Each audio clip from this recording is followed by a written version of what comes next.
ನಮಸ್ಕಾರ. ನಾನು ಸಿಂಚನಾ ಜಯರಾಮ್. ಇವತ್ತು ನಾನು ಉಕ್ರೇನ್ ಹಾಗೆ ರಷ್ಯಾ ಯುದ್ಧದ ಬಗ್ಗೆ ಒಂದು ಇಂಪಾರ್ಟೆಂಟ್ ಅಪ್ಡೇಟ್ನ ನಾನು ನಿಮಗೆ ಕೊಡ್ತಾ ಹೋಗ್ತೀನಿ.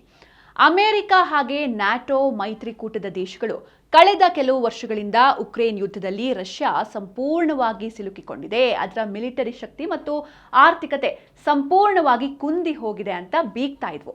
ಆದರೆ ಈ ಅಮೆರಿಕ ಹಾಗೆ ನ್ಯಾಟೋ ಮೈತ್ರಿಕೂಟದ ದೇಶಗಳಿಗೆ ರಷ್ಯಾ ಅಧ್ಯಕ್ಷ ವ್ಲಾಡಿಮಿರ್ ಪುಟಿನ್ ನಂಬಲು ಅಸಾಧ್ಯವಾದ ಶಾಕ್ ನೀಡಿದ್ದಾರೆ. ಜಗತ್ತಿನ ಅತ್ಯಂತ ಶಕ್ತಿಶಾಲಿ ಹಾಗೆ ಬೃಹತ್ ಪರಮಾಣು ಚಾಲಿತ ಯುದ್ಧ ನೌಕೆಯನ್ನ ಆರ್ಕ್ಟಿಕ್ ಮಹಾಸಾಗರದ ಆಯಕಟ್ಟಿನ ಗಡಿಯಲ್ಲಿ ಪುಟಿನ್ ತಂದು ನಿಲ್ಲಿಸಿದ್ದಾರೆ. ಹೌದು, ಇದು ನಿಜಕ್ಕೂ ಈ ದೇಶಗಳಿಗೆ ಅಂದರೆ ಎಸ್ಪೆಷಲಿ ಅಮೆರಿಕ ಹಾಗೆ ನ್ಯಾಟೋ ಮೈತ್ರಿಕೂಟದ ದೇಶಗಳಿಗೆ ಶಾಕ್ ಕೊಟ್ಟಿದೆ. ಬರೋಬ್ಬರಿ 29 ವರ್ಷಗಳ ಸುದೀರ್ಘ ಕಾಯುವಿಕೆ, ಶತಕೋಟಿ ಡಾಲರ್ಗಳ ಭಾರೀ ವೆಚ್ಚ ಹಾಗೂ ಅತ್ಯಂತ ಸಂಕೀರ್ಣವಾದ ಆಧುನೀಕರಣದ ಪ್ರಕ್ರಿಯೆಯ ಬಳಿಕ ಅಡ್ಮಿರಲ್ ನಖಿನೋವಾ ಎಂಬ ರಷ್ಯಾದ ಸಮರ ದೈತ್ಯ ಪರಮಾಣು ಯುದ್ಧ ನೌಕೆ ಮತ್ತೆ ಸಮುದ್ರಕ್ಕೆ ಇಳಿದಿದೆ. ಇದು ಕೇವಲ ಒಂದು ಸಾಧಾರಣ ಯುದ್ಧ ನೌಕೆ ಅಲ್ಲ, ಬದಲಿಗೆ ಇಡೀ ಪಾಶ್ಚಿಮಾತ್ಯ ಜಗತ್ತಿನ ನಿದ್ದೆಗೆಡಿಸಿರುವ ತೇಲುವ ಪರಮಾಣು ಕೋಟೆ. 1570ನೇ ದಿನಕ್ಕೆ ಕಾಲಿಟ್ಟಿರುವ ರಷ್ಯಾ ಉಕ್ರೇನ್ ಯುದ್ಧ ಈಗ ಆರ್ಕ್ಟಿಕ್ ಸಮುದ್ರಕ್ಕೆ ವ್ಯಾಪಿಸುವ ಸಾಧ್ಯತೆ ಕೂಡ ದಟ್ಟವಾಗ್ತಾ ಇದೆ. ಈ ಯುದ್ಧ ನೌಕೆ ಆರ್ಕ್ಟಿಕ್ ಮಹಾಸಾಗರದಲ್ಲಿ ನಿಯೋಜನೆಗೊಳ್ತಾ ಇದ್ದಂತೆ ವಾಷಿಂಗ್ಟನ್ನ ಶ್ವೇತಭವನದಿಂದ ಹಿಡಿದು ಲಂಡನ್ನ ರಕ್ಷಣಾ ಕಚೇರಿಗಳವರೆಗೆ ಭಾರೀ ನಡುಕ ಶುರುವಾಗಿದೆ. ಉಕ್ರೇನ್ ಮೇಲಿನ ದಾಳಿಯನ್ನ ನಿಲ್ಲಿಸುವಂತೆ ಯುರೋಪಿಯನ್ ಶಕ್ತಿಗಳು ರಷ್ಯಾ ಮೇಲೆ ನಿರಂತರವಾಗಿ ಒತ್ತಡವನ್ನು ಹೇರ್ತಾ ಇವೆ. ಇದಕ್ಕೆ ಚೆಕ್ಮೇಟ್ ನೀಡೋದಕ್ಕೆ ವ್ಲಾಡಿಮಿರ್ ಪುಟಿನ್ ಅಡ್ಮಿರಲ್ ನಖಿನೋವಾ ಪರಮಾಣು ಚಾಲಿತ ಯುದ್ಧ ನೌಕೆಯನ್ನ ಆರ್ಕ್ಟಿಕ್ ಮಹಾಸಾಗರದತ್ತ ತೇಲ್ಬಿಟ್ಟಿದ್ದಾರೆ. ಹಾಗಾದ್ರೆ ಏನಿದು ಯುದ್ಧ ನೌಕೆ, ಇದರ ವಿಶೇಷತೆ ಏನು ಅಂತ ನೋಡ್ತಾ ಹೋಗೋಣ. ಇದು ವಿಶ್ವದ ಅತಿ ದೊಡ್ಡ ಪರಮಾಣು ಬ್ಯಾಟಲ್ ಕ್ರೂಸರ್ ಅಂತ ಇದರ ಹೆಸರು. ಅಡ್ಮಿರಲ್ ನಖಿಮೋವ್ ಸಾಮಾನ್ಯ ಯುದ್ಧ ನೌಕೆ ಅಲ್ಲ, ಇದು ಸೋವಿಯತ್ ಒಕ್ಕೂಟದ ಕಾಲದ ಒಂದು ಅತ್ಯಂತ ಹೆಮ್ಮೆಯ ಕಿರೋವ್ ಕ್ಲಾಸ್ ಹೆವಿ ನ್ಯೂಕ್ಲಿಯರ್ ಚಾಲಿತ ಬ್ಯಾಟಲ್ ಕ್ರೂಸರ್ ಸರಣಿಗೆ ಸೇರಿದ್ದಾಗಿದೆ. ಬರೋಬ್ಬರಿ 28,000 ಟನ್ ತೂಕವಿರುವಂತಹ ಈ ಸಮುದ್ರ ದೈತ್ಯ ಅಮೆರಿಕಾದ ಪ್ರಸ್ತುತ ಅತ್ಯಂತ ಶಕ್ತಿಶಾಲಿ ಡೆಸ್ಟ್ರಾಯರ್ ಯುದ್ಧ ನೌಕೆಗಳಿಗಿಂತಲೂ ಕೂಡ ಹಲವು ಪಟ್ಟು ದೊಡ್ಡದಾಗಿದೆ. ಪ್ರಸ್ತುತ ಇಡೀ ಜಗತ್ತಿನಲ್ಲಿ ಕಾರ್ಯಾಚರಣೆಯಲ್ಲಿರುವಂತಹ ಏಕೈಕ ಪರಮಾಣು ಚಾಲಿತ ಮೇಲ್ಮೈ ಯುದ್ಧ ನೌಕೆ ಎನ್ನುವಂತಹ ಹೆಗ್ಗಳಿಕೆಗೆ ಈ ಅಡ್ಮಿರಲ್ ನಖಿಮೋವ್ ಪಾತ್ರವಾಗಿದೆ. ಇನ್ನು 1997ರ ಜುಲೈನಲ್ಲಿ ಅಡ್ಮಿರಲ್ ನಖಿಮೋವ್ ತನ್ನ ಕೊನೆಯ ಸಮುದ್ರಯಾನವನ್ನು ಕೈಗೊಂಡಿತ್ತು.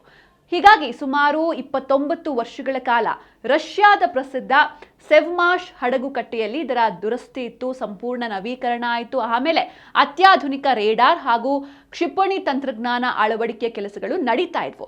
ಇತ್ತೀಚೆಗಷ್ಟೇ ಈ ಹಡಗಿನ 2 ಶಕ್ತಿಶಾಲಿ ಪರಮಾಣು ರಿಯಾಕ್ಟರ್ಗಳನ್ನು ಯಶಸ್ವಿಯಾಗಿ ಮರುಸ್ಥಾಪನೆಯನ್ನು ಕೂಡ ಮಾಡಲಾಗಿದೆ. ಸದ್ಯ ಅಧ್ಯಕ್ಷ ವ್ಲಾಡಿಮಿರ್ ಪುಟಿನ್ ಅವರ ಆದೇಶದ ಅನ್ವಯ ರಷ್ಯಾ ನೌಕಾ ಸೇನೆಯು ಅಡ್ಮಿರಲ್ ನಖಿಮೋವ್ ಯುದ್ಧ ನೌಕೆಯನ್ನ ಆರ್ಕ್ಟಿಕ್ ಮಹಾಸಾಗರದ ಸೆವೆರೊಮೊರ್ಸ್ಕ್ ನೌಕಾನೆಲೆಗೆ ರವಾನಿಸಿದೆ. ಸೆವೆರೊಮೊರ್ಸ್ಕ್ ಆರ್ಕ್ಟಿಕ್ ವೃತ್ತದ ಬಳಿ ಇರುವಂತಹ ರಷ್ಯಾದ ಪ್ರಸಿದ್ಧ ಉತ್ತರ ಫ್ಲೀಟ್ನ ಪ್ರಧಾನ ಕಚೇರಿ ಇದು. ಒಂದ್ ವೇಳೆ ನ್ಯಾಟೋ ಮೈತ್ರಿಕೂಟ ರಷ್ಯಾ ಮೇಲೆ ಯುದ್ಧ ಸಾರಿದ್ರೆ ಈ ಸೆವೆರೊಮೊರ್ಸ್ಕ್ ನೆಲೆಯಲ್ಲಿ ಬೀಡು ಬಿಟ್ಟಿರುವಂತಹ ಅಡ್ಮಿರಲ್ ನಖಿಮೋವ್ ಶತ್ರು ಪಡೆಗಳ ವಿರುದ್ಧ ಘರ್ಜಿಸೋದ್ರಲ್ಲಿ ಯಾವುದೇ ಅನುಮಾನ ಇಲ್ಲ. ಹಾಗೆ ಇದು ಗರಿಷ್ಠ 32 ನಾಟ್ಸ್ ವೇಗದಲ್ಲಿ ಚಲಿಸುತ್ತೆ. ಈ ಒಂದು ನೌಕೆ ಕೇವಲ ಪರಮಾಣು ಶಕ್ತಿಯಲ್ಲೇ ನಿರಂತರವಾಗಿ 25 ನಾಟ್ಸ್ ವೇಗದಲ್ಲಿ ಜಗತ್ತಿನ ಯಾವುದೇ ಸಾಗರ ಪ್ರದೇಶಕ್ಕೆ ಸಾಗುವಂಥ ಸಾಮರ್ಥ್ಯವನ್ನು ಹೊಂದಿದೆ. ಒಟ್ನಲ್ಲಿ ಉಕ್ರೇನ್ ಯುದ್ಧಕ್ಕೆ ಸಂಬಂಧಿಸಿದಂತೆ ಅಮೆರಿಕ ಮತ್ತು ನ್ಯಾಟೋಗೆ ಚೆಕ್ಮೇಟ್ ನೀಡಿರುವಂತಹ ವ್ಲಾಡಿಮಿರ್ ಪುಟಿನ್ ಆರ್ಕ್ಟಿಕ್ ಸಮುದ್ರಕ್ಕೆ ಅಡ್ಮಿರಲ್ ನಖಿಮೋವ್ ಯುದ್ಧ ನೌಕೆ ರವಾನಿಸಿ ತಮ್ಮ ಮಿಲಿಟರಿ ಚಾಣಾಕ್ಷತೆಯನ್ನ ಪ್ರದರ್ಶಿಸಿದ್ದಾರೆ ಅಂತ ಹೇಳ್ಬೋದು. ಹಾಗೆ ಇತ್ತೀಚೆಗೆ ಝೆಲೆನ್ಸ್ಕಿ ನೇರ ಮಾತುಕತೆ ಆಫರ್ನ ರಿಜೆಕ್ಟ್ ಮಾಡಿದಂತಹ ಪುಟಿನ್ ನ್ಯಾಟೋ ವಿರೋಧ ಕಟ್ಟಿಕೊಳ್ಳುವುದಕ್ಕೆ ಸಿದ್ಧ ಎಂಬ ಸಂದೇಶವನ್ನು ಕೂಡ ರವಾನಿಸಿದ್ರು. ಜೊತೆಗೆ ಇದೆಲ್ಲವನ್ನು ಕೂಡ ನಾವು ಗಮನಿಸ್ತಾ ಇದ್ರೆ ಅಮೆರಿಕ ಮತ್ತು ನ್ಯಾಟೋ ಮೈತ್ರಿಕೂಟ ಚಾಪೆ ಕೆಳಗೆ ತೂರಿದ್ರೆ ರಷ್ಯಾ ಅಧ್ಯಕ್ಷ ವ್ಲಾಡಿಮಿರ್ ಪುಟಿನ್ ರಂಗೋಲಿ ಕೆಳಗೆ ತೂರ್ತಾರೆ. ಉಕ್ರೇನ್ ಮೇಲಿನ ದಾಳಿ ನಿಲ್ಲಿಸುವಂತೆ ನ್ಯಾಟೋ ಹೇರ್ತಾ ಇರುವಂತಹ ನಿರಂತರ ಒತ್ತಡಕ್ಕೆ ಪ್ರತಿಯಾಗಿ ವ್ಲಾಡಿಮಿರ್ ಪುಟಿನ್ ಅಡ್ಮಿರಲ್ ನಖಿಮೋವ್ ಯುದ್ಧ ನೌಕೆಯನ್ನ ಆರ್ಕ್ಟಿಕ್ ಸಮುದ್ರದ ಗಡಿಗೆ ರವಾನಿಸಿದ್ದಾರೆ. ಅಡ್ಮಿರಲ್ ನಖಿಮೋವ್ ಜಗತ್ತಿನ ಅತ್ಯಂತ ಶಕ್ತಿಶಾಲಿ ಪರಮಾಣು ಚಾಲಿತ ಯುದ್ಧ ನೌಕೆಯಾಗಿದ್ದು ರಷ್ಯಾ ವಿರುದ್ಧದ ನ್ಯಾಟೋದ ಮಿಲಿಟರಿ ಯೋಜನೆಗಳನ್ನ ವಿಫಲಗೊಳಿಸುವಂತಹ ಎಲ್ಲಾ ಕೆಪಾಸಿಟಿಯನ್ನ ಈ ಒಂದು ಯುದ್ಧ ನೌಕೆ ಹೊಂದಿದೆ. ಹಾಗೆ ಒಂದಷ್ಟು ಹಿಸ್ಟ್ರಿ ಕಡೆಗೆ ಹೋಗೋದಾದ್ರೆ, ಈ ಯುದ್ಧದ ಬಗ್ಗೆ ನಾವು ಮಾತಾಡೋದಾದ್ರೆ, ಮೊದಲನೇ ವಿಶ್ವ ಯುದ್ಧ ಅವಧಿಯನ್ನ ಈ ರಷ್ಯಾ ಉಕ್ರೇನ್ ಯುದ್ಧ ಮೀರಿಸಿದೆ.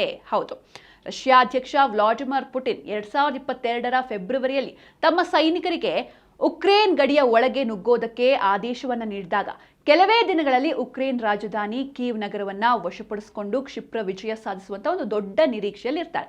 ಆದರೆ ರಷ್ಯಾ ಪಡೆಗಳ ಆಕ್ರಮಣವನ್ನ ಸಮರ್ಥವಾಗಿ ಎದುರಿಸಿದಂತಹ ಉಕ್ರೇನ್ ಸೈನಿಕರು ಪ್ರಬಲವಾಗಿ ಪ್ರತಿರೋಧವನ್ನ ಒಡ್ಡಿದ್ದಾರೆ.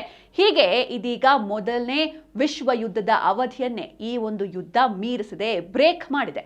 ಆರಂಭದಲ್ಲಿ ಈ ಯುದ್ಧ 2 ಅಥವಾ 3 ವರ್ಷ ನಡೆದು ಆಮೇಲೆ ರಾಜತಾಂತ್ರಿಕ ಮಾತುಕತೆಗಳ ಮೂಲಕ ಎಂಡ್ ಆಗಬಹುದು ಅಂತ ರಷ್ಯಾ ಹಾಗೂ ಉಕ್ರೇನ್ ಮಿಲಿಟರಿಯ ಉನ್ನತ ಅಧಿಕಾರಿಗಳು ಭಾವಿಸಿದ್ರು. ಆದರೆ ಸದ್ಯಕ್ಕೆ ಶಾಂತಿ ಮಾತುಕತೆಗಳು ಸಂಪೂರ್ಣವಾಗಿ ಸ್ಥಗಿತಗೊಂಡಿದ್ದು ಇನ್ನೂ 1 ವರ್ಷಕ್ಕಿಂತ ಮುಂಚೆ ಯುದ್ಧ ಕೊನೆಗೊಳ್ಳುವ ಯಾವುದೇ ಲಕ್ಷಣಗಳಿಲ್ಲ ಅಂತ ರಕ್ಷಣಾ ತಜ್ಞರು ವಿಶ್ಲೇಷಣೆಯನ್ನು ನೀಡಿದ್ದಾರೆ. ಒಂದ್ ವೇಳೆ ಈ ಯುದ್ಧ ಹೀಗೆಯೇ ಕಂಟಿನ್ಯೂ ಆದ್ರೆ 6 ವರ್ಷಗಳ ಕಾಲ ನಡೆದಿದ್ದ 2ನೇ ವಿಶ್ವ ಯುದ್ಧದ ಅವಧಿಯನ್ನೂ ಕೂಡ ಇದು ಮೀರಿಸುವಂತಹ ಸಾಧ್ಯತೆ ಇದೆ. ಇನ್ನು ಇದು ಕೆಲವೊಂದಿಷ್ಟು ಉಕ್ರೇನಿಯನ್ನರ ಪ್ರಕಾರ ಈ ಯುದ್ಧ 2022ರಲ್ಲ, ಬದಲಿಗೆ 2014ರಲ್ಲಿ ರಷ್ಯಾ ಸೇನೆಯು ಕ್ರೈಮಿಯಾ ಪ್ರದೇಶವನ್ನ ಯಾವಾಗ ವಶಪಡಿಸಿಕೊಳ್ತೋ ಆಗ್ಲೇ ಆರಂಭವಾಗಿತ್ತು ಅಂತ ಕೆಲವೊಂದಿಷ್ಟು ಉಕ್ರೇನಿಯನ್ನರ ವಾದ. ಅಂದಿನಿಂದ ಸುಮಾರು 8 ವರ್ಷಗಳ ಕಾಲ ಉಭಯ ದೇಶಗಳ ನಡುವೆ ಶೀತಲ ಸಮರ ನಡೆದಿದ್ದು ಆಗಾಗ ಸಣ್ಣ ಪ್ರಮಾಣದಲ್ಲಿ ಮಿಲಿಟರಿ ಘರ್ಷಣೆ ನಡೆದಿದೆ.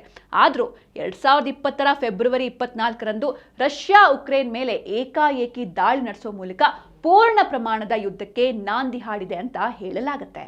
ಸದ್ಯ ಆರ್ಕ್ಟಿಕ್ ಸಮುದ್ರಕ್ಕೆ ಅಡ್ಮಿರ್ ನಕಿಮೋವ್ ಯುದ್ಧ ನೌಕೆಯನ್ನ ರವಾನಿಸುವ ಮೂಲಕ ವ್ಲಾಡಿಮಿರ್ ಪುಟಿನ್ ಅಮೆರಿಕ ಮತ್ತು ನ್ಯಾಟೋಗೆ ಚೆಕ್ಮೇಟ್ ನೀಡಿದ್ದಾರೆ. ಮುಂದೆ ಈ ಯುದ್ಧ ಏನಾಗುತ್ತೆ ಕಾದು ನೋಡ್ಬೇಕಿದೆ ಅಂತ ಹೇಳ್ತಾ ನೋಡ್ತಾ ಇರಿ ಜೀ ಕನ್ನಡ ನ್ಯೂಸ್, ಸತ್ಯವೇ ಸುದ್ದಿಯ ಜೀವಾಳ.